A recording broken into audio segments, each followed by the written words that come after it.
نام چیه؟ محمد یاسین. محمد یاسین. مکتب چند میخونی؟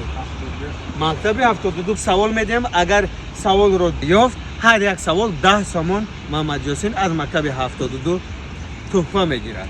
پرزیدنت ازبکستان شوکت میرزیف. آفرین. دوم انگلیسی میدونی؟ بله. این نوازی بارون بریده ایستاده است. بارون چیست؟ رین. رین توری میشود. قبول میکنیم این سوال را.